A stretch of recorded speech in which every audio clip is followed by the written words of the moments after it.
هاي، عاملين ايه؟ تعالوا لما اقول لكم تعملوا ايه في جوع اخر الليل. انا هنا حضرت ربع كوبايه لبن، عليها معلقتين سكر ورشه خميره. انا بحب العجينه مسكره فزودت شويه في السكر. بعدين هنزل بجزء من الدقيق عشان اقدر ارش عليه البيكنج باودر والملح واخلطهم كويس. الطريقه دي خدت مني ربع كوبايه لبن على كوبايه دقيق. كملت بقية الدقيق وعجنت العجينة وطلعت معايا بالشكل ده. صراحة كانت هشة وطرية وجامدة، فما سبتهاش تتخمر. قلت يلا بسرعة خلص، وكنت جعانة جدا. انا دايما بحشيها جبنة، بس المرة دي للأسف انا اخترت ان انا احشيها من خليط الجبنة بالطماطم اللي انا بعمله.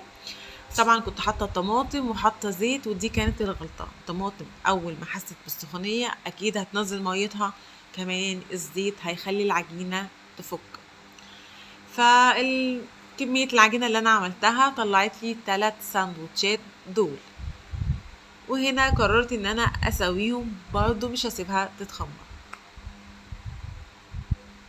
وهنا كانت الصدمه اول ما حطيتها على النار، ده اللي حصل. العجينة فتحت مني حاجة بسيطة قوي، يعني ما كانتش كتير، بس تمام. جزء من الخليط خرج، بس النتيجة كانت تحفة. أتمنى تجربوها.